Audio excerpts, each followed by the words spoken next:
Okay, into our third hour here.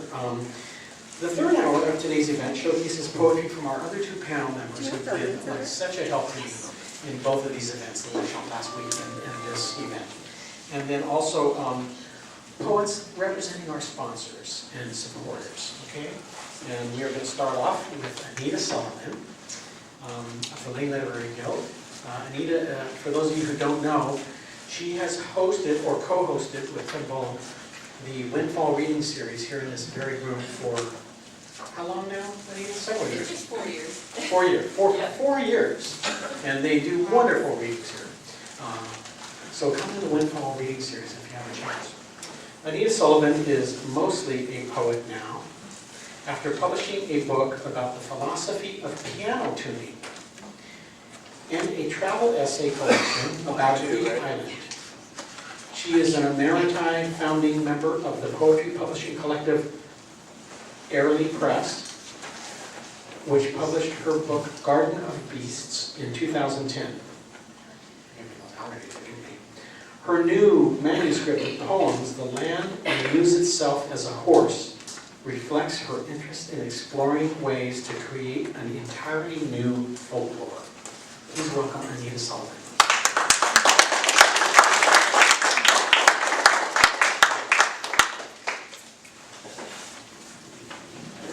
Take this on like John did. I think that's a great idea. I never would have thought of it if John hadn't done it.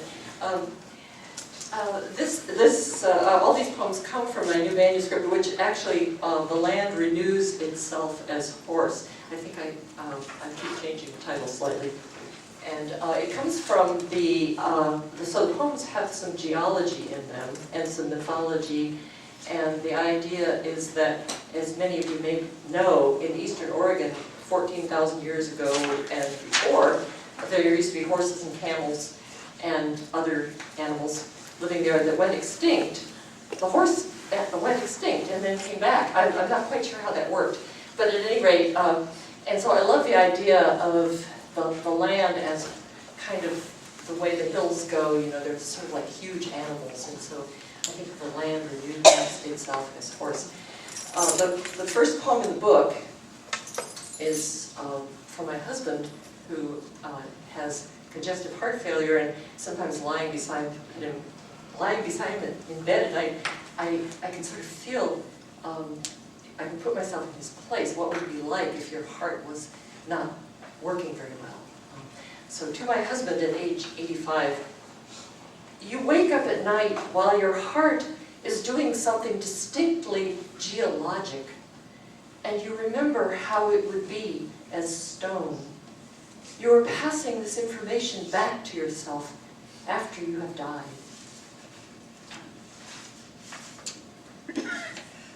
And now the title poem of the book, The Land Renews Its Role as Horse.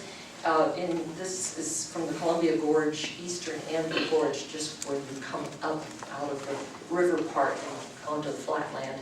And there's a word in here, the word pong, P-O-N-G, which is a wonderful British word, and it's sort of the same as a fug. It's a kind of bad smell that kind of fills the air when you go into a gym or a bar or something. So you'll hear that word in here.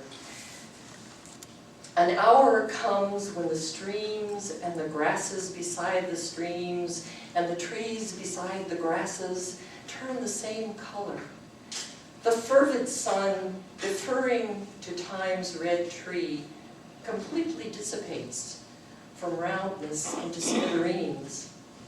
Behind us, the giant windmills have gone down into the clefts of gray-brown hills until only their blade tips show like spinning crowns of white thorns. On this October afternoon, we wander the fields and a pong hangs in the air. Seeking its source, we see some of the mossy boulders are sheep, remembering their eyes, were bequeathed to them by the ancient horses as they were going extinct. I don't know if you've ever looked at sheep's eyes, but they're very strange. They don't seem to be of this world. Transcendence She noticed with surprise that her garden shed had risen during the night, the strip of rust across its barely curved white roof now leaving a slightly smaller cleft against the rim of distant firs. Is this transcendence, she wondered, slightly alarmed? Not on her own account, but more for the little building, deeply hunkered on its splintered slabs, too flaccid to have sprung that far. To die by turning into light. As when wild goats levitate between boulders on their way up the cliffs. I would rather stay here, she vowed. Something will come in. Blue and yellow, like a lion walking beside a lake. It was sort of a meditation on transcendence. What does it mean to rise above something? I decided I'd rather stay here. 2 more poems. Waiting for the bus. This is for my son, who is homeless most of the time. And I was sending him off to Portland to be homeless, and we were having tea. Waiting for his bus. At the table. At the table, he drank black, I drank violet. We could have said this, that. Not any old words will do. Must there be blood for them to enter, to slide past the lion gates? I said almost nothing. I said almost nothing to avoid hope. If your words mean exactly what you think, nobody can hear you. He started to recite something. He started to recite something. Once you said a red word. He was going way back to the Greeks. I choked on my flower tea. Which play is that from? I knew. He smiled in his radiant way.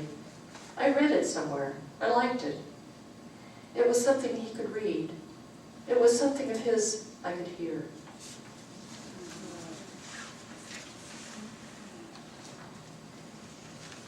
And I'll end with crows. I don't know if any others of you here have crows in your house or your yard, but I wake up every morning about 5 a.m. and shut the window just so I can get a little more sleep. I love them. 3 crows. Once I was afraid of crows, and here's why. Every time I looked up, one might appear. Might not, but mostly might. It, neither sister nor brother, would be flying swiftly out of nowhere without any sound towards someone who was never there yet. Now, I am not afraid of crows, because the way they suddenly show up in the air is a moral act. If you agree to the sacrifice, they will regard for you your offer as absurd. Someday, I will be afraid of crows again. Listen, their voices have always been like feathers on a chalkboard. As I look out upon the space they have stilled in crossing, I will see, soft and black, a bird tipped to glide past my house. I will see this eventful flying as not the main event. Thank you.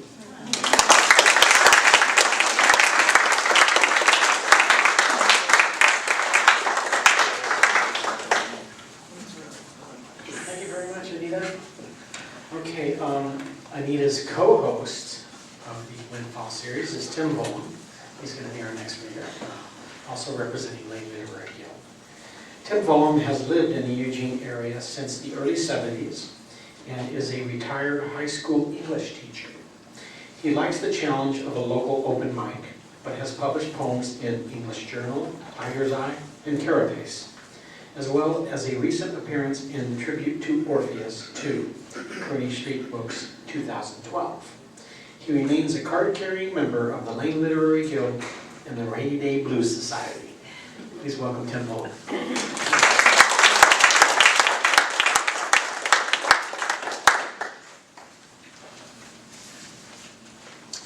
Thank you, Stephen, and thanks everybody for being here. First poem is one that I wrote a while ago, and I wrote it for my brother, who was going through some hard times at that time. And when I looked at it again more recently, I realized that I was also talking to myself. You must begin somewhere. Acceptance of what can't be altered. Forgiveness for your own imperfect nature. The kingdom of heaven is within you. All those tall orders presented by those who counsel, who have your own best interests at heart, and it's what you already know imperfectly, even when despair or indifference threatens to undo you. But you must begin somewhere. Notice, for example, how the rainwater beads on the individual needles of the sooty pine and glimmers in sunlight when you happen to look closely. And this is more of a story, more of a history. It's one version of the story about the development of country blues music about 100 years ago. And it's kind of told through a focus on typical instruments that blues musicians played, way out in the country. Begin then with a diddley bow, because the broom will just have to do without its binding piece of wire. Nail a wire to the barn wall and slip a pop bottle beneath it to serve as a bridge. Leave some slack for sliding that piece of glass with one hand while you pick the wire with the other, finding the sweet spots standing there barefooted. We saw it in the Sears and Roebuck wish book, that Stella guitar, and so it was familiar when he returned with the one he won playing that Georgia skin game. He used to talk about all his good luck playing cards on Saturday night. Uncle had an old banjo he kept in a leather case. He let us tap our fingers on its skin, tell us stories about Memphis and New Orleans. That big brown jug that once held corn liquor, oh, the sounds you could make, blowing over its mouth, puckering your mouth. He carried it everywhere, that marine band harmonica in the key of C, you know, expressing himself. A man came around one time with an automobile full of recording equipment, and he told McKinley to play and sing into the machine. McKinley was ready to oblige the man. She wouldn't allow no blues in her house, and she did call it the devil's music, but on a Sunday morning she'd play the piano at the church on the hill every Sunday. He could make his fiddle sound like a steamboat going round the bend, or like soldiers in retreat. And he played the old parlor songs too, and sometimes he played the blues with those people down on Beale Street. And I'd like to finish with another one that's focused on music, that's called Seriously Sinatra. Joe Stafford, Tony Bennett, Jack Jones, Rosemary Clooney and Sammy Davis Jr., Barbra Streisand, Nat Cole, and old Blue Eyes himself, for examples. Sinatra and all his acolytes holding forth on a dedicated slot in the wide array of choices on the satellite radio, installed as a common feature of the current automobile. At the push of a knob, all tunes Sinatra. A smooth ambience inside, sunburnt summertime outside the windows, a world away. And well after dark, in the wee hours of the morning, an immense bright bowl of stars above the Great Basin, and satellites blinking lower down over the expanse of desert. At the push of a knob, there's Frank, conveying his music in starlight, as accessible here as anywhere, and a pleasing compliment to the chorus of coyotes in the immediate distance. Thank you very much.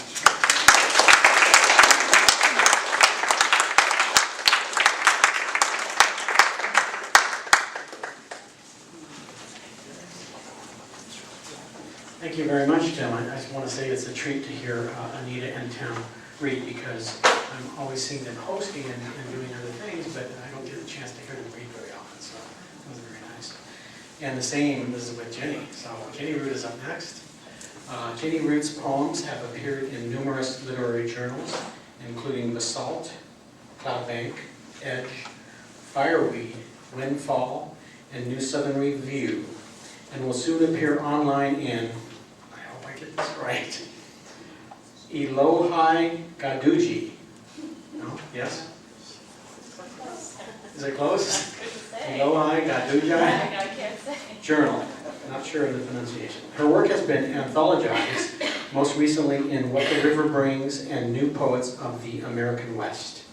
A longtime member of the Lane Literary Guild, Jenny has organized many different readings in the Eugene Springfield area, including the all-day multi-voice reading of local poetry boxes. Formerly with Tsunami Books and Storyline Press, she now works in a nonprofit organization in criminal justice. Her first collection will be out this fall. Jenny Ruby.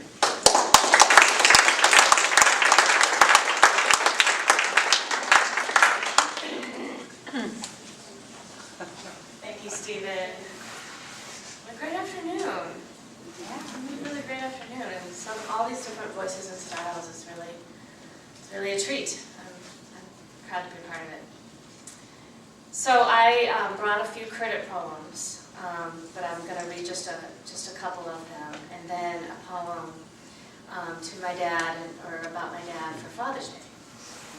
So, but one of those critter poems is a crow poem. And I loved your crow poem, Anita. And you know, we see crows often in poetry. I'm not sure I have them in my yard right now, but I do have them in my poems. Anyway, this is simply called Crow. Oh, and I should say that it was a particular crow that caught my eye. Sleek and keen, she preens with death, faint gleam of meat and maggot in the eye. Shadow crow, black hole crow, dark matter flying by. And you, little crone, late to the feast in the road, feathers frazzled, milky eye, who shudders for you?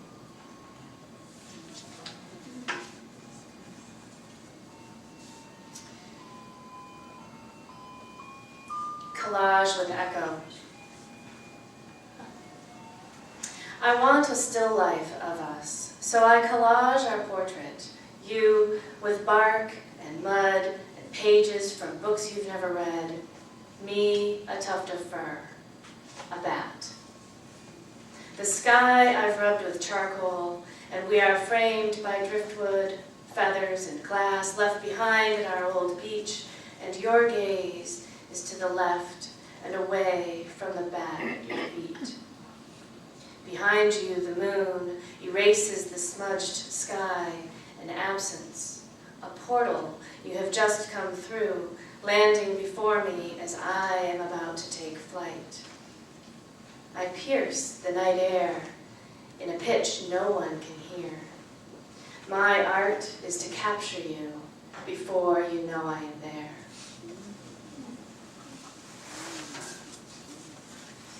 One other critter poem. For the first cat to make it into my poems. I write dog poems. This is the first ever cat poem I wrote. Dulce de leche.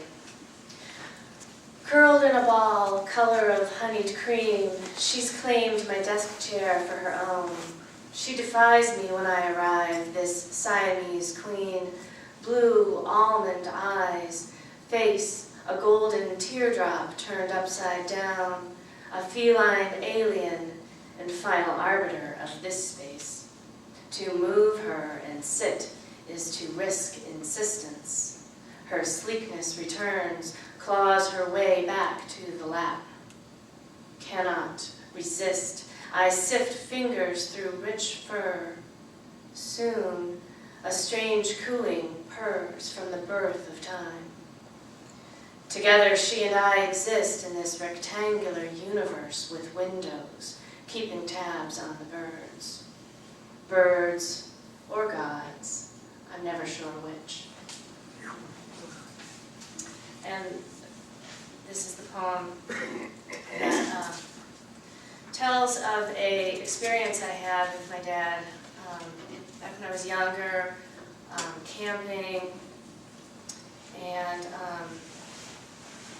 it's called Trust Walk, and it involves a blindfold where somebody blindfolds you and then walks you around and you engage with the world with your other senses rather than sight.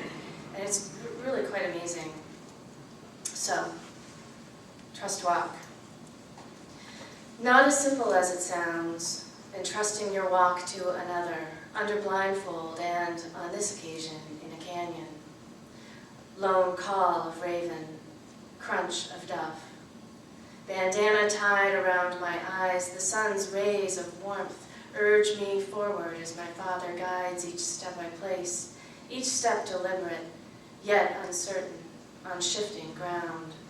Divot here, rise there, sand, gravel, silt. We were on this walk together, a walk he learned in Outward Bound, when trust meant survival. My fingers trace canyon walls, volcanic ash, limestone grit, pocked granite. Wind hustles the aspen, a creek chatters toward oblivion. No, toward union, he'd say, distant, inevitable. I hear how my mind wanders darkly. Hands on my shoulders, he turns me left, places my hands on a furrowed bark. Leaning in, I breathe vanilla, ponderosa. I'm 6 again. Breathe peace. Calves cooled by dusk rising, he turns us back toward camp. Bandana removed, my eyes find my dad's as the sun's rays nearly stare me blind. Thank you.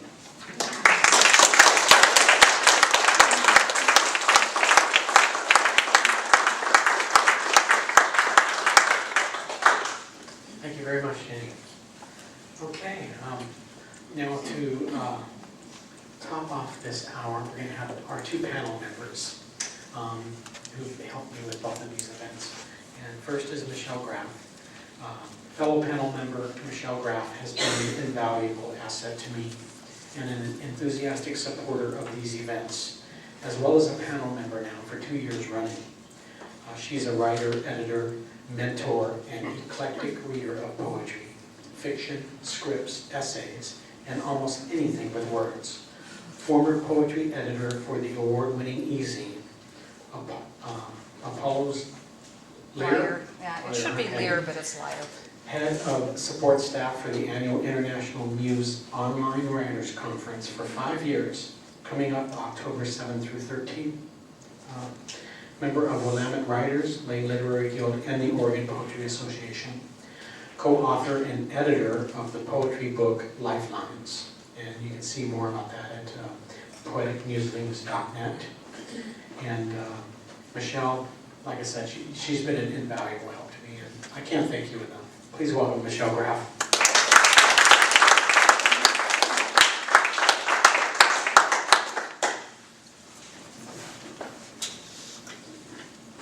It has been an amazing couple of years working with this. This has been such a marvelous experience with these two workshops, and I'm so delighted to see everybody here and get to see more of the faces.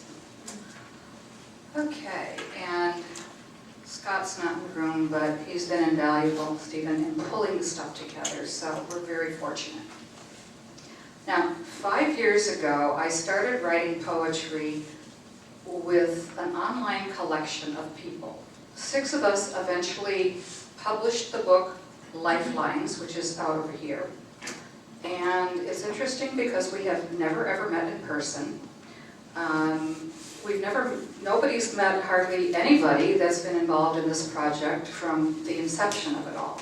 So we kind of sort of joke and say we're like the epitome of imaginary friends we had as kids, only we get to do more interesting stuff. So I'm going to start right now with one of my favorite poems in the book. It's called Scorned, by Lynn Neiswender, who is in Orlando, Florida. And I love her dare to the timid among us. Scorned. You tomato lovers, avocado whores, potato purchasers, corn connoisseurs.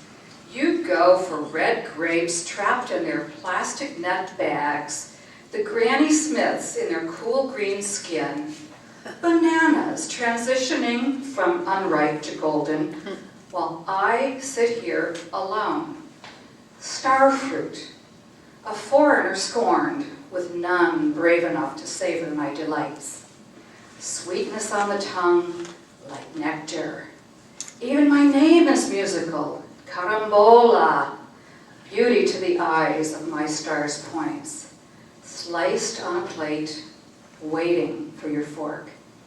Come, be brave, embrace me. I dare you. Heaven awaits.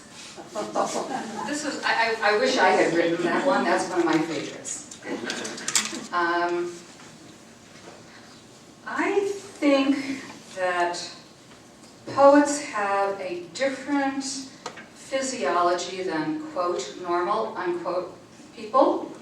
I don't think I'm the only one of us in this room who sees the world in images and flashes that bounce around in my head as the equivalent of earworms. I love this phrase I heard recently. And earworms are like snatches of songs that get into your brain and don't let go, and they follow you everywhere, and the only way to get rid of them is replace them with another earworm later. I also feel the world viscerally. Words can choke me, make the hair on my arms stand up, surge through my gut like a gallon of bile, and leave me speechless with tears. Any number of physical, emotional, mental reactions that sneak up unexpectedly, anytime, anywhere.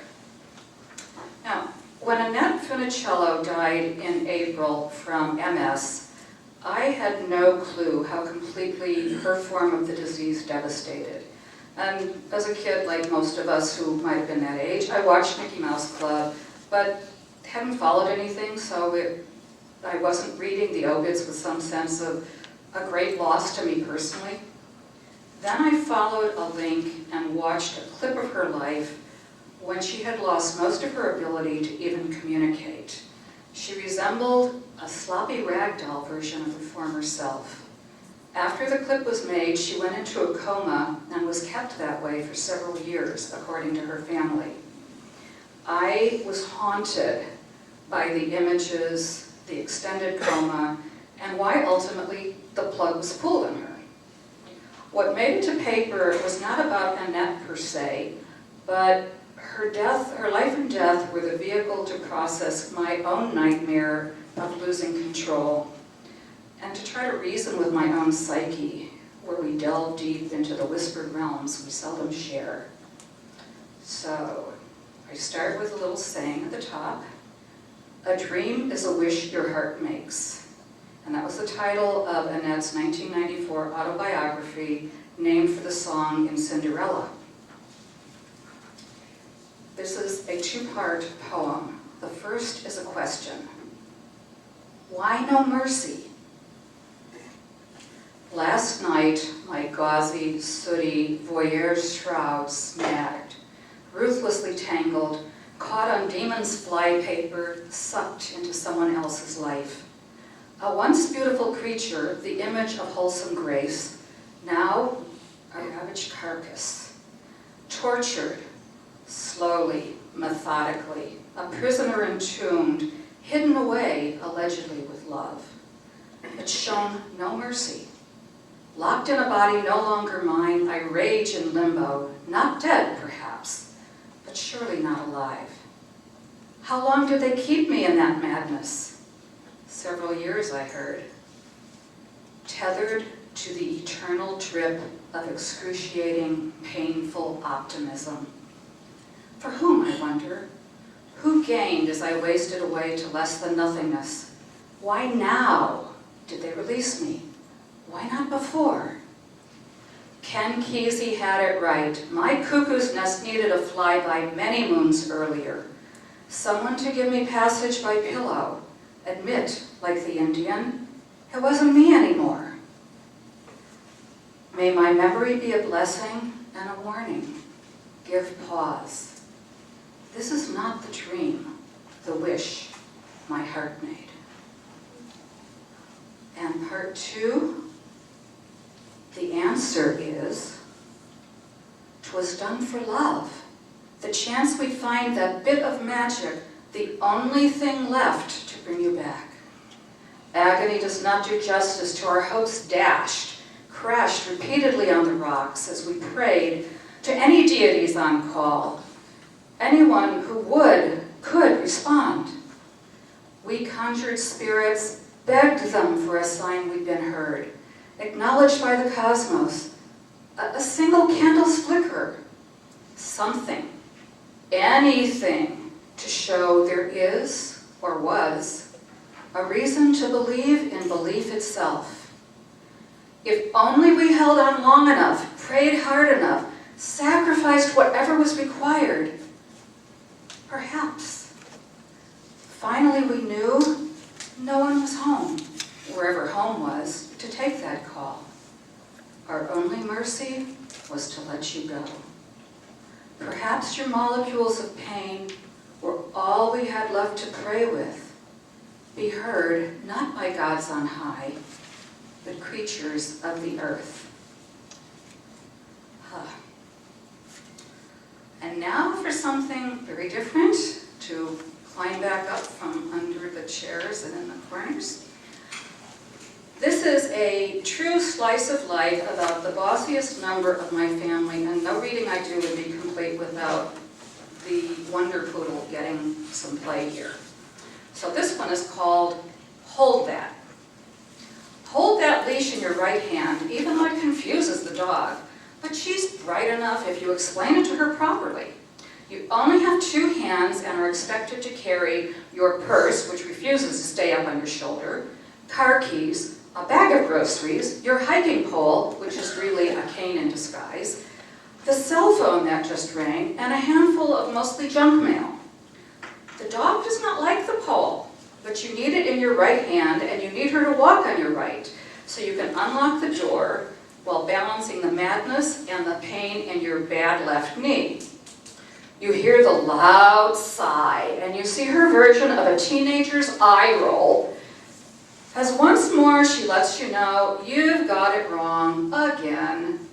When you finally get all the paraphernalia through the door, drop most of it on the dining room table where it does not belong, she harumphs loudly and makes a beeline to her cookie jar and demands a double. And I'm going to finish with another poem by one of my other co-writers. It is not in that book, but it is in another marvelous book.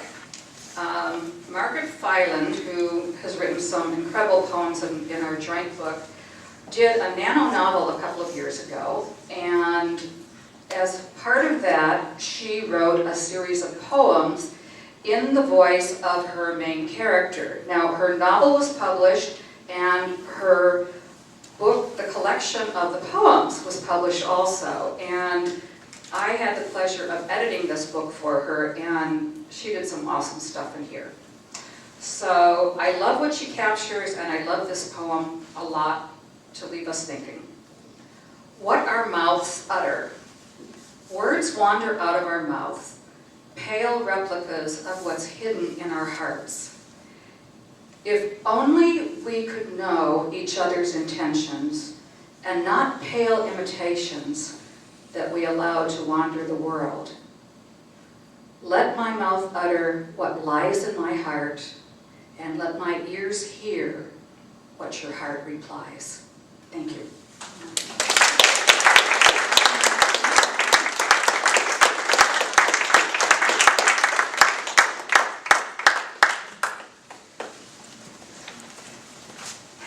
Thank you very much, Michele. Okay, next up is Cara McKenzie. Cara is the newest panel member to join us. She came to our rescue late in the game this year to add incredible support for both of these events. Here is a wonderful little bio that she gave us. A literary late bloomer, I have spent my life as a caregiver searching for poetry in the pain. caregivers' tears spilling over into my poetry. Now every day is a celebration of life and a joyous revelation as I marvel at petals unfurling poem by poem. Most recently published in the prestigious literary e-zine Apollo's Lair, I am currently working on an anthology of poems, a screenplay, and several short stories, all in various stages of completion on the cusp of this new phase in my life.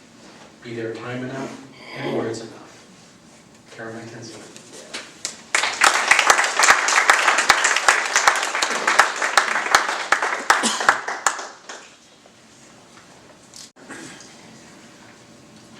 The energy in this room today is just so thrilling. Thank you all for coming. It's been such a wonderful experience. Can you hear me okay? That's yes.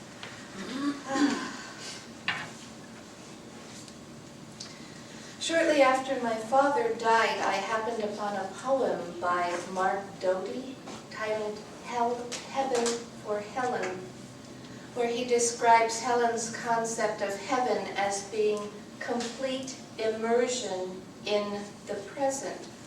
And because my father had just died and I had a bout with cancer myself within the last year, death has been uppermost on my mind, and how do you deal with it? How do you confront it? What do you do with it?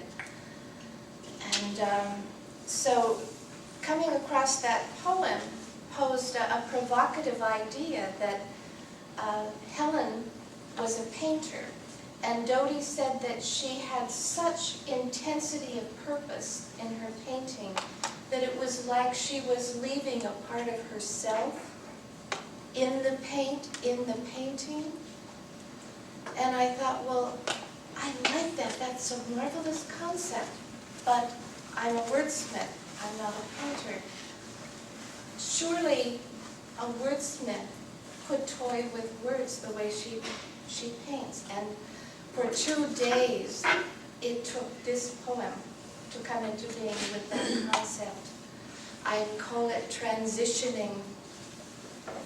After the dying is done, the trees outside his window will continue to blossom into spring, and the rest of the world will move away, move on, now that his fever is spent, the body cold, the memorial concluded. The night he died, I watched his spirit rise, transition through the rain-specked window of his hospice room, back in time, on to Edward Hopper's 1942 Nighthawk's canvas, back to the good years where there was youth enough and time enough and anything seemed possible. The painter, practicing painting a part of himself left behind on that canvas. For you who might not be familiar with Hopper's painting, it's of a restaurant at night, and the customers are around the counter. My father is the man sitting with his back to the window, waiting to meet my mother, waiting to conceive me, waiting for the day I would describe him a place of respite, where he can order a cup of coffee before journeying on. As I practice my own dying into words.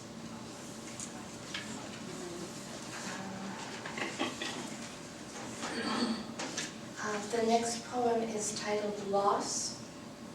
It's dedicated to Jane Kenyon and Donald Hall. An eternity would not have been time enough. Flawless peaches for breakfast, walking the dog in the birchwood, dinner with silver candlesticks, the eloquent fusion of two poets, until her presence was severed from his.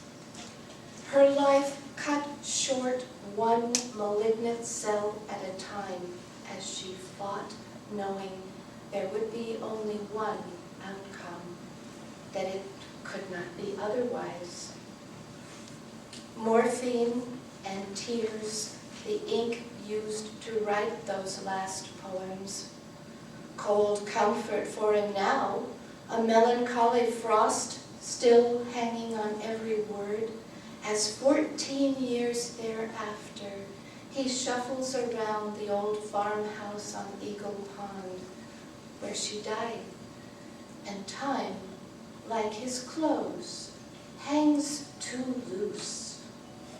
At dusk, the scent of white peonies still whispers her name, and sometimes, in the waning light, he hears her calling to him from the next room, until he remembers, like the amputee, that part of him is gone. And lastly, there's been mention several times this afternoon of William E. Stafford. This poem is my elegy to him, called The Beckoning. In the early morning stillness, while the rest of the world slept, his muse would beckon him downstairs to the sofa with the green mohair blanket, to the impression left on the worn silk pillowcase where the poet laid his head as he journeyed to the mottled edge of consciousness. His pen, a divining rod, probing shadows for a path into the sacred, old-growth regions of the soul, a journey lit only by a premonition that there are layers beneath these known layers, and somewhere is the lost and found box containing the rest of the puzzle pieces. Life was a confluence of palpable simplicity and ethereal reaches, of fervent affirmations made with fierce humility, a reverence for all that is ordinary, like the burning intensity of color and purpose in a constellation of pollen on the coffee table under a bouquet of sunflowers in a shaft of sunlight in the plain of life. Lean, slant sideways, he counseled from the edge, dovetailing life with poetry, always listening for the pet wind that whispered his name. We'll whisper each of our names when it is time to let go. Leave. Light as breath.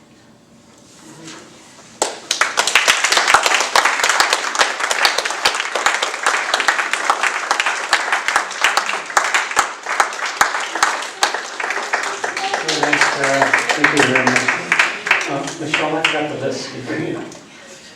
So I think that was a perfect way to top off our featured readers with a poem about William Stafford, to top off an Orient Poetry event. So I want to thank all our featured readers again today. It's been a wonderful experience hearing you all again and participating in it myself.